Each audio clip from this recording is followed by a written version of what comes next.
Hey guys, welcome back to the channel. This is episode 1 of the Cagechat, UFC 228 review, Tyron Woodley versus Darren Till. Now yes, following on from my other show, the 5th round, that I brought out just before the fight, previewing it, I did say that I would expect a very close fight, and either one could win this one. And unfortunately, Darren Till did get absolutely dominated. Tyron Woodley settling a dart choke in the 2nd round and getting that submission victory. Something that I wasn't expecting. I thought it would be a TKO or a decision. As I said, a TKO for Darren Till or a decision for Tyron Woodley. I didn't expect Woodley to come out so sharp.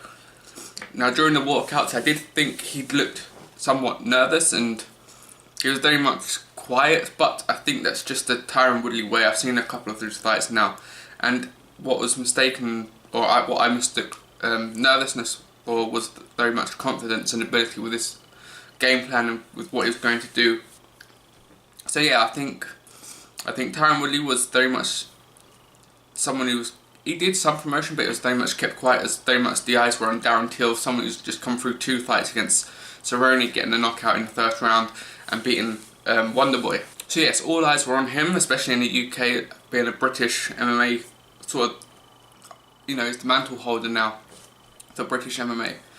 And he had a lot of eyes on him from the UK, and America very much, by the looks of it, didn't like that idea with USA chanting in the crowd. Now yeah, we go into the 1st round, and Tyron Woodley come out very, very strong. He was on the outside a lot, and he was dominating the octagon with punches and trying to attempt to takedowns, which to the fairness of Till, he did manage to stop in the 1st round.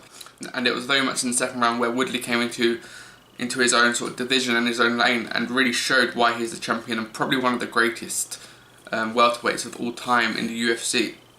Probably just behind GSP at the moment.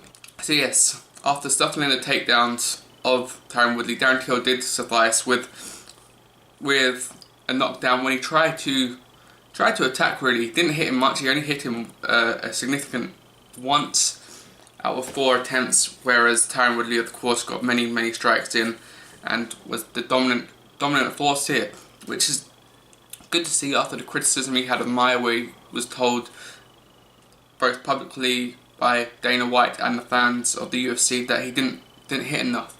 And now of course he's come out since then, said that he got a shoulder injury where he teared the muscle in his shoulder, and that was in the 1st round of that fight too. So that's the reason why he didn't exactly perform to his highest abilities in the rest of the fight that he had and took the decision win.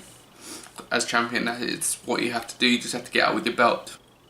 So yes, coming to the result, Darren Till did get knocked down after attempting, I think it was an uppercut and right hand, and duly Tyron Woodley timed it to perfection. The counter attack and uppercut on the chin, and Darren Till is down. Then comes the rain and elbows with Tyron Woodley. He's such a powerful guy. He's a scary man. I wouldn't want to face him, that's for sure.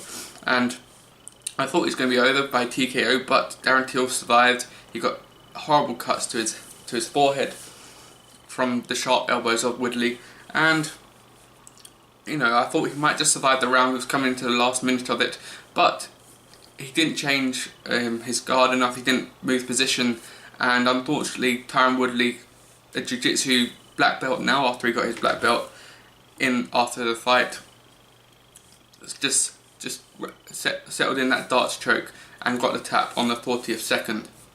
So yes, he does remain champion, and it sets it up beautifully for Colby Covington, who was meant to have this title fight but unfortunately couldn't due to injury. Now when that's going to take place, there's rumours to the UFC 230. I think it's going to be more December card or January. I don't know. Covington's fit again now. I'd imagine so. So that's a fight I really want to see. I'm definitely backing Woodley in that fight.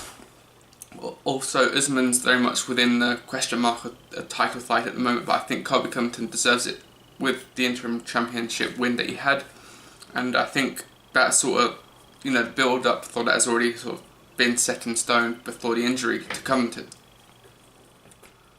So yes, it was a short fight, but it was a good fight and a good performance from Woodley. Now, Chael Sonnen said that there wouldn't be a rematch because no one would want to see a rematch. Now I sort of disagree. Now that's no disrespect to Sonnen, who's a UFC and MMA legend in itself, but I think there could be one, especially on the British side.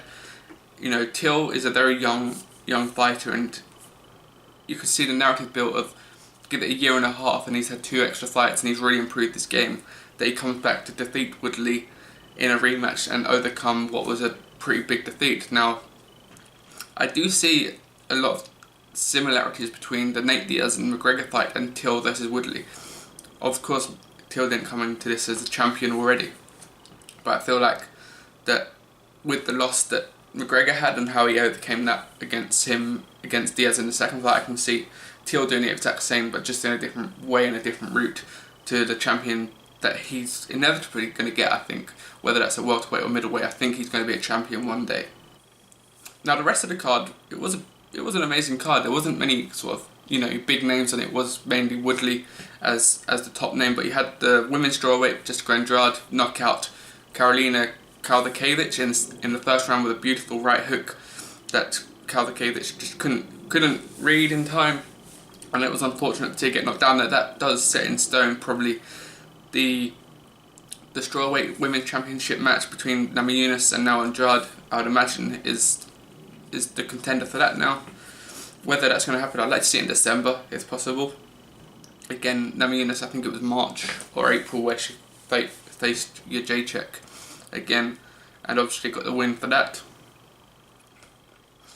Now, also in that division, we had Tatiana Suarez, an undefeated fighter, up against Carla Esparza, the former champion. Only lost it to Cagechat, who then lost it to Namajunas. But yes, Carla Esparza was absolutely dominated on the floor. Tatiana Suarez, as I said, undefeated, came in as a wrestler. Now, I've not seen much of her, but what I saw of her was very impressive, and she's very much now been touted for a possible world title fight alongside Andrade. But I think it's a fight too soon, potentially. It's very much, I think she came in at rank 8 or 9 in the division with Esparza at 5th or 6th.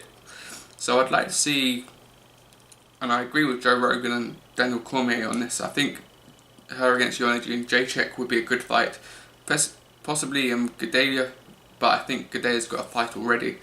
So it only really leaves Jacek in that 115 division unless she tends to move up to the 125 pound weight. Now, for the first time in UFC history, we had 2 knee bars in one event as well, with Sterling and Zabib. I'm not even going to try and pronounce his surname on camera just yet, but they both got knee bars. The first one from Sterling was a vicious one on Cody Starman, popped his knee out, and Julie got the submission. Someone, of course, is looking very, very exciting. So yes, overall, I think this was a brilliant card.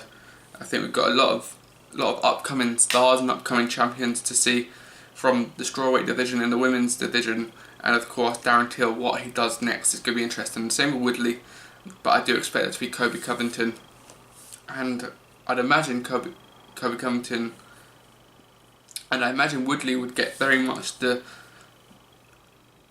backing in terms of the crowd wanting sort of the face versus the heel to win. But yes, Covington could be a very dangerous opponent and could beat Woodley, but I'm definitely backing Woodley, as I said previously on that one. So yes, this does lead me in nicely to the next event and the next 5th round and Cagechat, which is UFC 229, the biggest fight of the year, the return of Conor McGregor versus Khabib Nurmagomedov, undefeated, undisputed champion, and I'm looking forward to that. Conor McGregor, first fight in the octagon for 2 years, and it is for the lightweight championship. Now I'm hoping both get there safely. I hope both make weight. I think Conor's more likely to make weight than Khabib is. If anyone was to miss out, that was.